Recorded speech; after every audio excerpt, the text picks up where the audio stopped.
இந்த வீடியோவில் veg sandwich வீட்டில் இருக்கிற மசாலா மற்றும் காய்கறிகள் வச்சு எப்படி பண்ணுறதுன்னு பார்க்கலாமா. அதுக்கு ஒரு மசாலா ப்ரிப்பேர் பண்ணுறதுக்கு ஒரு கடாயில் கொஞ்சமாக எண்ணெய் சேர்த்துக்கலாம். எண்ணெய் சூடானதுக்கப்புறம் கொஞ்சம் பெருஞ்சீரகம், 10 போல் சின்ன வெங்காயத்தை குட்டி குட்டியாக நறுக்கி நல்லா கோல்டன் ப்ரௌன் ஆகிற வரைக்கும் வதக்கி எடுத்துக்கோங்க.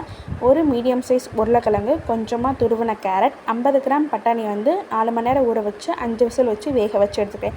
இப்போ இது எல்லா காய்கறிகளையும் உள்ளே சேர்த்துட்டு நல்லா கிளறினதுக்கப்புறம் இதுக்கு தேவையான அளவு உப்பு, 1/2 டேபிள் ஸ்பூன் பெருங்காயத்தூள், 1 டேபிள் ஸ்பூன் மிளகாய்த்தூள் உள்ளே சேர்த்துட்டு நல்லா மேஷ் ஆகிற மாதிரி கிளறி எடுத்துக்கணும். சப்போஸ் உங்களால் கைட்டை மேஷ் பண்ண முடியலட்டா டம்ளரோட பேக் சைடை எடுத்து நீங்கள் மேஷ் பண்ணிங்கன்னா அது ஈஸியாக மேஷ் ஆகி இந்த மாதிரி கன்சிஸ்டன்சிக்கு வந்துடும்.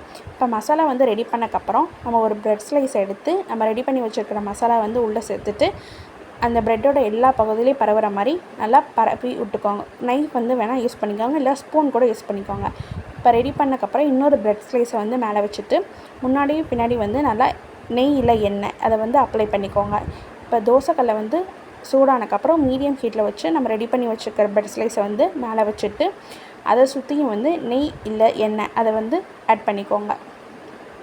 இப்போ ஒரு பக்கம் ரோஸ்ட் ஆனதுக்கப்புறம் திருப்பி போட்டு இன்னொரு பக்கமும் ரோஸ்ட்டு பண்ணி எடுத்துக்கலாம். இந்த மாதிரி எல்லா ப்ரெட் ஸ்லைஸையும் ரெடி பண்ணி எடுத்துகிட்டு சூடாக சர்வ் பண்ணுங்கள். இந்த வீடியோ பிடிச்சிச்சுன்னா லைக் பண்ணுங்கள், ஷேர் பண்ணுங்கள், நீங்கள் யூடியூப் சேனலுக்கு சப்ஸ்கிரைப் பண்ணுங்கள். கண்டிப்பாக ட்ரை பண்ணி பார்த்துட்டு எப்படி இருந்துச்சுன்னு கமெண்ட் பண்ணுங்கள். தேங்க்யூ.